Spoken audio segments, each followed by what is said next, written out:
रोहित लकड़हारा रोज की तरह लकड़ी काटने के लिए पहाड़ी पर गया हुआ था, लेकिन वहाँ उसे एक भी ढंग का पेड़ नजर नहीं आ रहा था। बाकी लकड़हारे ने बहुत से पेड़ पहले ही काट लिए थे। अब ये रोज का ही हो गया था। रोहित को अच्छी लकड़ियाँ मिल ही नहीं रही थी। आज भी मैं लकड़ियां नहीं तोड़ पाऊंगा। क्या करूं? समझ नहीं आ रहा है कि आखिर अच्छी लकड़ियां कहाँ मिलेंगी अब। अगर लकड़ियां नहीं मिली तो मुझे भूखा मरना पड़ेगा। हे भगवान, आपने मेरे भाग्य में क्या लिखा है ये आप ही जानो। रोहित घर आ जाता है। उसकी बुढ़ी माँ कहती है, क्या हुआ बेटा, आज भी लकड़ी नहीं मिली क्या? नहीं माँ, पहाड़ी पर लगभग सभी पेड़ बाकी लकड़हारों ने पहले ही काट दिए हैं। अब वहाँ लकड़ी तोड़ने जाने का कोई फायदा नहीं है। समझ नहीं आता कि क्या करूं। ऐसे निराश मत हो बेटा, पहाड़ी पर लकड़ी नहीं बची है तो क्या हुआ, तुम वन में जाकर लकड़ी काटो। वन में तो बहुत सारे पेड़ होंगे। वन में गांव के बाकी लकड़हारे जाते भी नहीं हैं। क्या वन में? लेकिन माँ, वहाँ तो जंगली जानवर हो सकते हैं ना? हाँ, हो सकता है, लेकिन एक बात हमेशा याद रखो, जब तक हम उन्हें कुछ नहीं करते तब तक वो भी हमसे दूर ही रहते हैं। अगर उन्हें हमसे खतरा महसूस हुआ तो ही वो हम पर हमला करते हैं। रोहित को अपनी माँ की बात समझ आती है और वो अपनी कुल्हाड़ी लेकर अब वन की तरफ चल पड़ता है। कुछ दूर चलने के बाद गांव खत्म हो जाता है और अब वो वन के पास पहुंच जाता है। वो वन के अंदर प्रवेश करता है और सूखा पेड़ ढूंढते ढूंढते और अंदर चला जाता है। अंदर जाने के बाद उसे एक विचित्र पेड़ दिखाई देता है, जिसे देखकर रोहित की आंखें खुली के खुली रह जाती हैं। अरे, ये कैसा पेड़ है? इसके पत्ते तो सोने जैसे चमक रहे हैं, या सोने के ही हैं। अगर ये सोने के पत्ते मैं बेच दूं तो मुझे लकड़ी काटने की जरूरत ही नहीं पड़ेगी। मैं इन पत्तों से ही धन कमा लूंगा। ऐसा सोचकर रोहित उस पेड़ के पत्ते तोड़ने जाता है। तभी उस पेड़ से एक रहस्यमयी आवाज आती है, मुझे या मेरे पत्तों को मत तोड़ो, नहीं तो तुम यहीं जलकर भस्म हो जाओगे।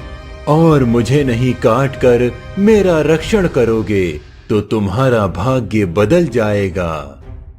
पेड़ की वो गंभीर आवाज सुनकर रोहित सन्न रह जाता है। उसे उस पेड़ से डर लगता है और वो कहता है, मुझे क्षमा करना, मैं तो यहाँ सिर्फ लकड़ी तोड़ने आया था। मुझे धन की बहुत जरूरत है और मैं लकड़ी काटने का ही काम करता हूँ। आज मैं पहली बार इस वन में लकड़ी तोड़ने आया हूँ। आज अगर मुझे धन नहीं मिला तो मेरी माँ को भूखा रहना पड़ेगा। रोहित की ये बात सुनकर पेड़ ने फिर कहा, मैं तो तुम्हें बस सचेत कर रहा था। मुझे काटने वाला भस्म हो जाएगा, ये सत्य है। परंतु जब तुम्हारे मन में स्वार्थ नहीं है तो तुम्हारा भाग्य भी मुझसे ही जुड़ जाएगा। पेड़ की बात रोहित के कुछ समझ में नहीं आती है। तुम क्या कह रहे हो? मुझे समझ नहीं आ रहा है। मैं कहीं और जाकर लकड़ी काट देता हूँ। रोहित पीछे मुड़ ही रहा था कि तभी पेड़ के पत्तों की सरसराहट की आवाज आने लगती है। पूरा पेड़ हिलने लगता है और उस पेड़ के नीचे एक सुरंग बन जाती है। जाओ, इस सुरंग के अंदर चले जाओ। तुम्हारा भाग्य बदलने की प्रतीक्षा कर रहा है। रोहित घबराते हुए उस सुरंग के अंदर चला जाता है। उस अंधेरी सुरंग में रोहित को कुछ दिखाई नहीं दे रहा था, फिर भी वो आगे बढ़ता रहता है और कुछ दूर जाने के बाद अचानक उसके सामने रोशनी छा जाती है। उस रोशनी का पीछा करते हुए रोहित एक गुफा में पहुंच जाता है, जहां पर सोने के खजाने के कई ढेर लगे हुए थे। ये क्या, इतना सारा खजाना? उस पेड़ ने सच कहा था। इस खजाने से मेरा तो क्या, मेरे पूरे गांव का भाग्य बदल सकता है। रोहित उस खजाने को प्राप्त करने के लिए आगे जाने लगता है। तभी वहाँ एक काला जहरीला नाग प्रकट हो जाता है। नाग को देखकर रोहित के पैर वहीं टिक जाते हैं। वो हिल भी नहीं पा रहा था। नाग रोहित की तरफ देखकर फुदकारता है। तब रोहित के हाथ पैर कांपने लगते हैं। उसे लगता है कि अब वह नहीं बचेगा। वो हाथ जोड़कर नाग के सामने खड़ा हो जाता है। नाग देवता, मुझे मत मारो। घर पर मेरी बूढ़ी माँ मेरी राह देख रही है। मुझे इस खजाने से कुछ नहीं चाहिए, बस मुझे जाने दो। रोहित की डर से भरी आवाज सुनकर नाग कहता है, तुम्हें डरने की कोई आवश्यकता नहीं है। मैं तो इस खजाने का रक्षक हूँ। जो भी इस खजाने को प्राप्त करने आता है उसे एक परीक्षा देनी पड़ती है। यदि तुम उस परीक्षा में सफल हो गए तो ये खजाना तुम्हारा हो जाएगा। अच्छा ठीक है, मैं परीक्षा देने के लिए सज्ज हूँ। यदि इस परीक्षा से मेरा भाग्य बदल गया तो मेरी माँ को कभी भूखा नहीं रहना पड़ेगा। ठीक है, तुम मेरे प्रश्न का उत्तर दो। ऐसी कौन सी चीज है जो एक मनुष्य को जीवन भर याद रखनी चाहिए और उसका पालन करना चाहिए? नाग का प्रश्न सुनकर रोहित कुछ देर विचार करता है और एक मनुष्य को अपने जीवन में कभी लालच नहीं करना चाहिए।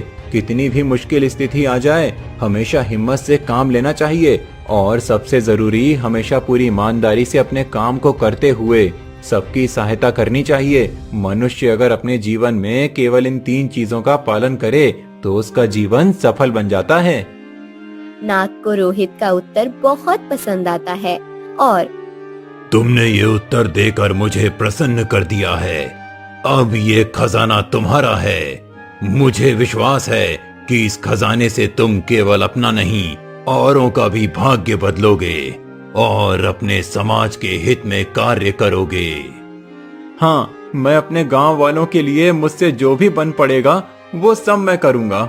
इस खजाने का इस्तेमाल सिर्फ अपने लिए नहीं करूंगा और गांव के लोगों के लिए अच्छे काम करूंगा। यदि ऐसी बात है तो तुम अभी इस खजाने से जितना चाहें धन ले जा सकते हो।